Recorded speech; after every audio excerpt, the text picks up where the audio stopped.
जय जोहार और नमस्कार संगवारी हो। स्वागत है आप सभी का छत्तीसगढ़िया न्यूज में एक बार फिर से। चलिए जानते हैं प्रदेश के 10 महत्वपूर्ण काम की खबर जो आपके लिए जान लेना जरूरी होता है, जिसमें आज की पहली बड़ी खबर है। रायपुर में आज से 100% क्षमता के साथ खुलेंगे सिनेमा घर। वैक्सीनेशन सर्टिफिकेट के साथ लेकर जाना होगा सिनेमा घर। इंटरवल की टाइमिंग बढ़ेगी। स्टाफ का टीकाकरण भी होगा जरूरी। जी हाँ, अब हर सीट पर हर दर्शक बैठ सकेंगे। सर्दी खांसी या बुखार के लक्षण वालों लोगों की एंट्री नहीं होगी। हर शो के बाद सिनेमा हॉल सैनिटाइज किया जाएगा। साथ ही साथ एसी का भी तापमान 24 से 30 डिग्री सेल्सियस के बीच रखना होगा। जी हाँ, रायपुर में करीब 2 साल के बाद आज से सिनेमा घर 100% क्षमता के साथ अनलॉक कर दिए गए हैं। कलेक्टर ने आदेश जारी करते हुए कोविड के गाइडलाइन या प्रोटोकॉल का पालन करते हुए खोलने की इजाजत दी है। खास बात यह है कि वॉशरूम एरिया में एक साथ भीड़ न हो, इसलिए इंटरवल का टाइमिंग बढ़ाया जाएगा। अब तक 50% दर्शकों को ही एंट्री देने के साथ सीट छोड़कर बैठने की व्यवस्था के तहत चल रहे थे सिनेमा हॉल, लेकिन अब पूरी क्षमता के साथ लोगों की एंट्री मिलेगी। हर सीट पर लोग बैठ सकेंगे। तो वहीं छत्तीसगढ़ में टूटा सर्दियों का रिकॉर्ड। 10 साल का रिकॉर्ड टूट गया। रायपुर में बाहरी इलाकों में रात का तापमान 13 डिग्री सेल्सियस तक लुढ़का। यही नहीं, प्रदेश के मैदानी इलाकों में पहाड़ों सी ठंड लग रही है। यदि हम बीते दिनों की बात करें तो अंबिकापुर में 12.4 डिग्री सेल्सियस, तो वहीं पिंडरा में 12 सेल्सियस तापमान है, जो प्रदेश में अब तक का सबसे कम तापमान है। वहीं रायपुर के लालपुर क्षेत्र में 16.4 डिग्री सेल्सियस, जो अब तक का सर्वोत्तम तापमान है। वहीं पुलिस की गाड़ी से बाइक सवार की हो गई मौत। थाने के सामने 100 रख करके किया गया प्रदर्शन। 5 घंटे बाद 1 लाख की मदद और अस्थायी नौकरी देने का वादा किया गया। जी हां, प्रदेश की पेट्रोलिंग गाड़ी डायल 112 की टक्कर से बाइक सवार की मौत हो गई। मंगलवार को परिजन ने थाने के सामने 100 रख करके प्रदर्शन किया। 50 लाख रुपए की मुआवजे और मृतक की पत्नी को सरकारी नौकरी देने की मांग को लेकर के 5 घंटे तक हंगामा चलता रहा, जिसके बाद तत्काल 1 लाख रुपए दिया गया और अस्थायी नौकरी देने का आश्वासन भी दिया गया। हालांकि आधिकारिक तौर पर ऐसी घोषणा नहीं हुई है। तो वहीं रायपुर में मुख्यमंत्री ने छठ महापर्व की दी शुभकामनाएं। मुख्यमंत्री जी बोले, उत्तर भारतीय और भोजपुरी समाज सहित समस्त प्रदेशवासियों को छठ महापर्व की हार्दिक शुभकामनाएं दी और बधाई दी। इस अवसर पर उन्होंने सभी लोगों से सुख समृद्धि और खुशहाली की कामना की। आपको बता दें कि छठ पूजा सूर्य देव के प्रति कृतज्ञता और आभार प्रकट करने का पर्व है। इस पर्व में सूर्य देव और छठी मैया की उपासना की जाती है। बिलासपुर में छठ पूजा के लिए गाइडलाइन जारी कर दिया गया है। कोविड का टीका लगवा चुके लोग ही शामिल होंगे। प्रदेश के सबसे बड़े छठ घाट बिलासपुर छठ घाट में जी हाँ, सुबह 6 बजे से 8 बजे तक पटाखे फोड़ने की अनुमति भी रहेगी। जी हाँ, तोरवा स्थित छठ घाट में केवल पूजा करने जाने वालों की ही अनुमति रहेगी। सामूहिक पूजा वहीं शामिल होंगे जिन्हें कोविड का टीका लग चुका है। जी हाँ, आज डूबते हुए सूरज को अर्घ्य देने की तैयारी महिलाएं कर रही हैं। आपको बता दें कि बिलासपुर में तोरवा राजकिशोर नगर में देश का सबसे बड़ा छठ घाट निर्माण किया गया है, जहां एक साथ बड़ी संख्या में लोगों की भीड़ जुटती है। यहां घाट में एक साथ 50,000 व्रती अर्घ्य दे सकते हैं। वहीं जारी दिशा निर्देश के अनुसार छठ पूजा स्थलों में केवल पूजा करने वाले व्यक्ति ही शामिल हो सकेंगे।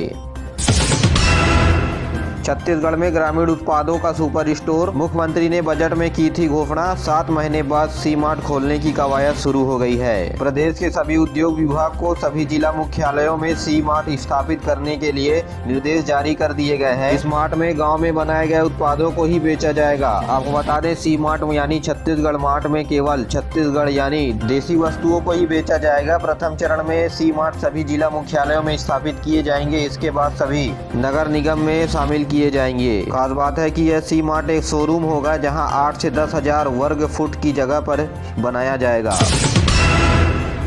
छत्तीसगढ़ प्रदेश में एक और जंगल सफारी बनाया जाएगा। भोरमदेव अभयारण्य से लगे जंगल में 191 हेक्टेयर भूमि चिन्हित की गई है। 3 साल में 75 करोड़ रुपए की लागत से बनेगी नई जंगल सफारी। जी हां, प्रस्तावित जंगल सफारी कवर्धा शहर से 8 से 10 किलोमीटर की दूरी पर बनेगी। इसके लिए सरोधा और जैतपुरी गाँव के बीच जंगल को चिन्हित किया गया है। आपको बता दें कि इससे पहले एक जंगल सफारी रायपुर में बन चुकी है। जंगल सफारी की खास सुंदरता यह है कि यह मैकल पर्वत श्रेणी की पहाड़ियों के ठीक नीचे है। इसमें प्राकृतिक सौंदर्यता की भव्यता एक साथ पर्यटकों को देखने के लिए काफी मनोरम स्थल होगा।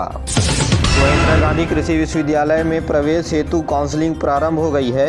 इंदिरा गांधी कृषि विश्वविद्यालय विभिन्न स्नातकोत्तर यानी एमएससी के डिग्री के लिए कुल 486 सीटों के लिए प्रवेश हेतु काउंसलिंग की प्रक्रिया आज से प्रारंभ हो गई है।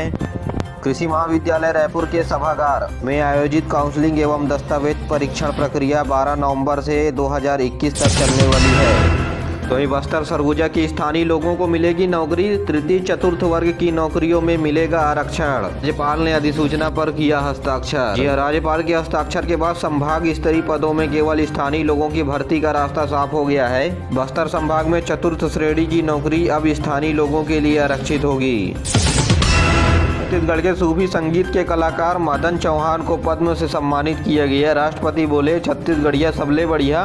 प्रधानमंत्री ने कहा, आपका सूफी संगीत सुनना चाहते हैं चौहान जी। जवाब में मदन चौहान बोले, आप जब हुक्म करें। और राष्ट्रपति रामनाथ कोविंद ने कहा कि छत्तीसगढ़िया सबले बढ़िया और राष्ट्रपति भवन आने का निमंत्रण दिया।